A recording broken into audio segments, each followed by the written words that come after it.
श्री स्वामी समर्थ. जय जय स्वामी समर्थ. स्वामींचं नाव घेऊन मी व्हिडिओला सुरुवात करते. हिंदू धर्मात उपवास आणि सणांना विशेष महत्त्व आहे. सर्व व्रतांमध्ये एकादशी व्रताचेही विशेष महत्त्व आहे. एकादशीचा उपवास भगवान विष्णूंना समर्पित आहे. एकादशी व्रत प्रत्येक महिन्यात 2दा पाळले जाते, एक कृष्ण पक्षात आणि दुसरं शुक्ल पक्षात. अशा प्रकारे वर्षभरात 24 एकादशी येतात, परंतु अधिक मास किंवा मलमासामुळे कधीकधी 26 एकादशीही येतात. सर्व व्रतामध्ये एकादशीच्या व्रताचे विशेष महत्त्व आहे. असे मानले जाते की या व्रताच्या प्रभावाने वर्तमानसह मागील जन्माची पापेही नष्ट होतात. यासोबतच अनेक पिढ्यातील पितरांना मोक्ष प्राप्त होते.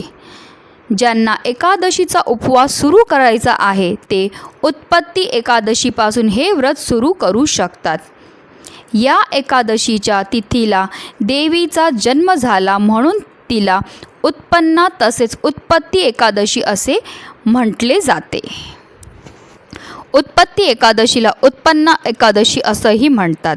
या दिवशी भगवान विष्णूंची मनोभावे पूजा केल्याने त्यांची कृपा आपल्यावर राहते आणि आपल्या जीवनातील सगळी संकट दूर होतात.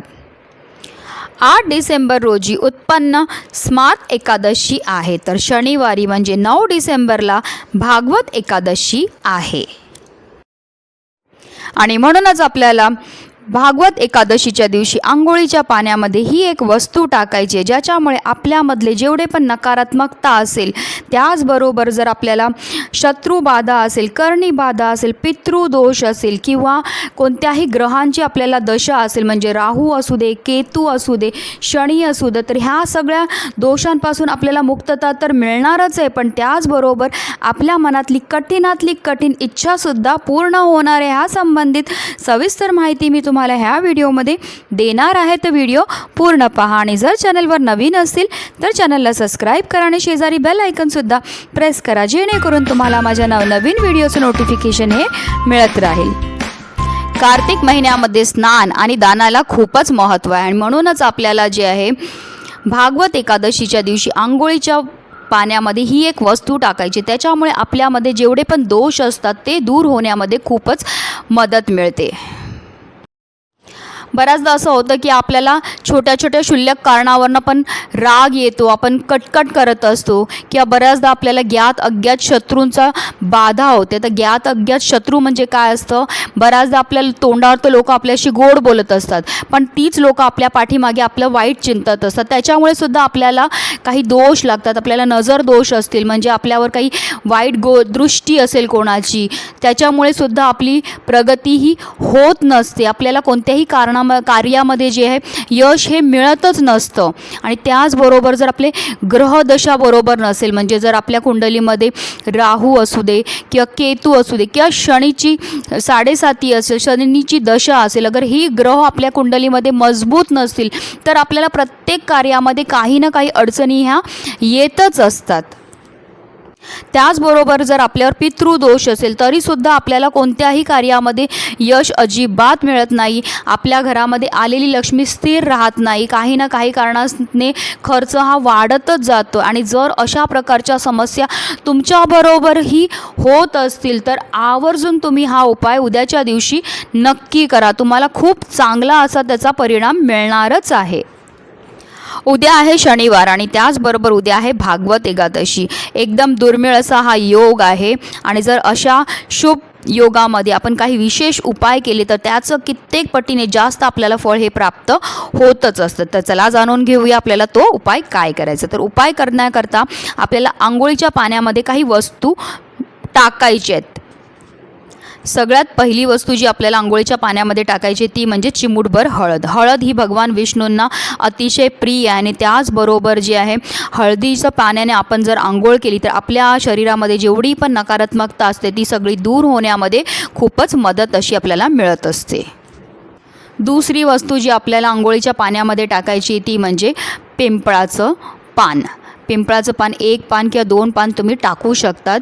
तर ती पानं तुम्हाला आदल्याच दिवशी तोडून ठेवा. तर तुम्ही म्हणजे आज तुम्ही तोडून ठेवली तर तुम्ही उद्या वापरू शकता किंवा उद्या सकाळीसुद्धा तुम्ही आंघोळीच्या अगोदर तोडली तरीही चालणार आहेत. पण आपल्याला कसं सकाळ सकाळ पण लवकर आंघोळ करतो म्हणून आदल्या दिवशी तोडून ठेवलेली केव्हाही चांगली. ती स्वच्छ धुवून घ्यायची आहेत आणि ती आपल्याला आंघोळीच्या पाण्यामध्ये टाकायची आहेत. कारण पिंपळाच्या झाडाचं महत्त्व किती आहे ते सगळ्यांना माहिती आहे. पिंपळाच्या झाडामध्ये साक्षात श्रीहरी विष्णूंचा वास असतो आणि त्याच्याचमुळे आपल्याला उद्याच्या दिवशी जे आहे आंघोळीच्या पाण्यामध्ये पिंपळाचं पान हे आवर्जून टाकायचंच आहे.